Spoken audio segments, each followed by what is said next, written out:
Sziasztok, Rotánc vagyok, és ez a Java tutoriálnak a harmadik része.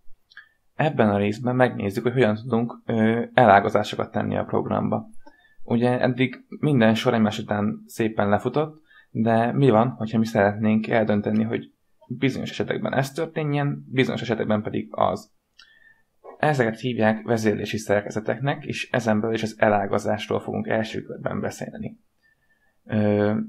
Jávában úgy néz ki az elágazás, hogy leírjuk az if kulcsszót, ezután zárójelben adunk neki egy feltételt, ami vagy lehet egy szokott boolán változó, vagy a boolánnak az értéke, vagy tehetünk akár bele feltételt is, például az, hogy egy kisebb, mint 2.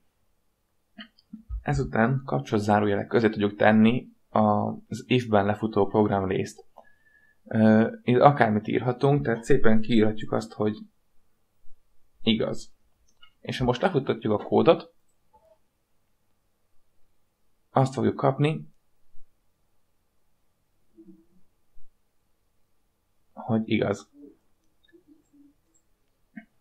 Ugye ezt megtehetjük akár egy külső változóban is.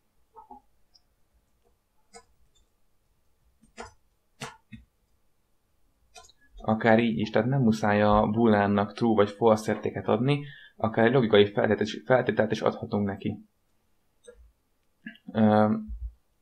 Ezen kívül van még ugye az egyenlőség operátor, ami 2 darab egyenlőséggel van.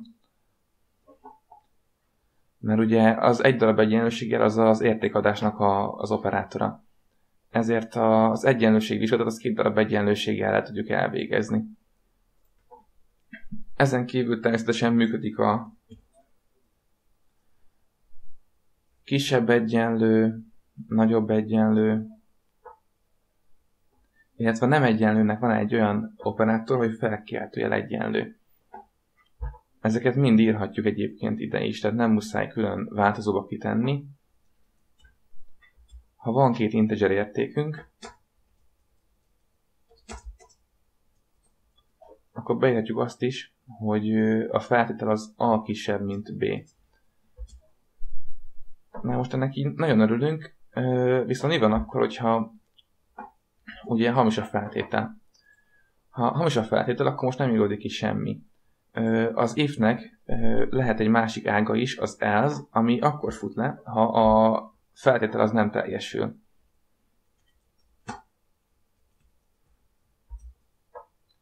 És ha most lefuttatjuk, akkor látjuk, hogy a hamis ág fog lefutni. Az igaz egyáltalán nem is foglalkozik a program.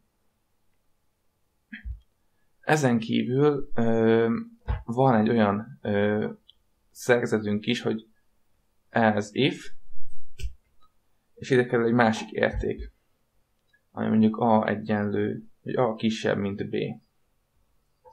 Ugye itt az történik, hogy először kiértékelik az if A nagyobb, mint B. Hogyha ez hamis lesz, akkor megnézi, hogyha A kisebb, mint B, akkor ez az ág fog lefutni. És ezeket szépen egymás után pakolgatni.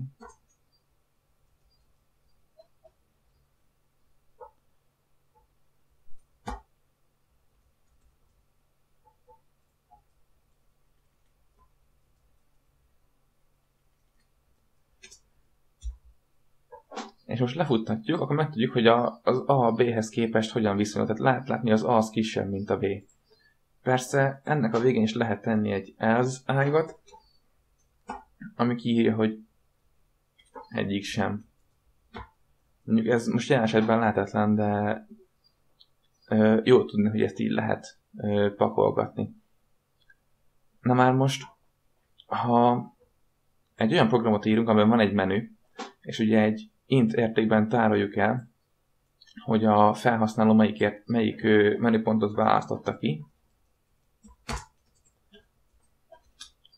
akkor nagyon egyszerűen meg tudjuk azt csinálni. A menüpont egyenlő 0.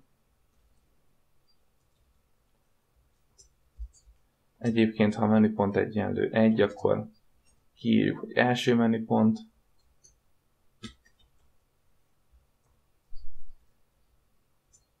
Egyébként, ha a menüpont az 2,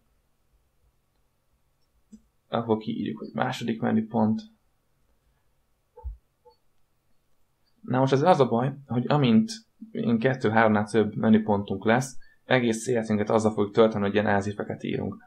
Ezért van a nyelvben egy switchnek nevezett utasítás, ami annyit tud maga, hogy kiírjuk a switch kulcsszót, és utána zárójelben a változót, hogy meg szeretnénk nézni. Ezután ugyanúgy az if-nél kapcsolózárójeleket teszünk, és itt megismerjük a case kulcsszót.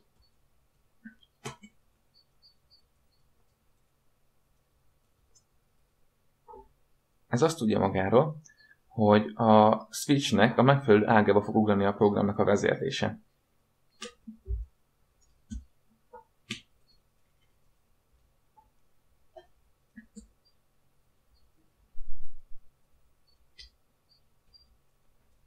Tehát ha a menüpontunk értéke 0, akkor ez a sor fog lefutni, ha a menüpontunk értéke 1, akkor ez a sor fog lefutni, a menüpontunk értéke 2, akkor pedig ez a sor. Ezen kívül van egy default kulcsszó is, ami minden egyéb esetben fog lefutni. Tehát, hogyha egyik sem volt érvényes a feltétel, akkor ez a rész fog lefutni. Most ezt lefuttatjuk, egy érdekes dolgot fogunk tapasztalni. Még az összeset kiírta ugye a program. Ezt mi nem szeretnénk. Ugyanis ilyenkor az történt, hogy amennyiben ez a feltétel teljesült, az összes alatta lévő sort lefuttatta a program. Ezzel egy kicsit lehet játszadozni, hogy amennyiben 0 és 1, akkor ki szeretnénk írni, hogy 0, és utána ennek lévő részét is meg szeretnénk valósítani, de ilyen esetben ez nem az elvárt működés, ezért van egy break nevű utasítás, amit minden egyes sor végére oda kell tenni.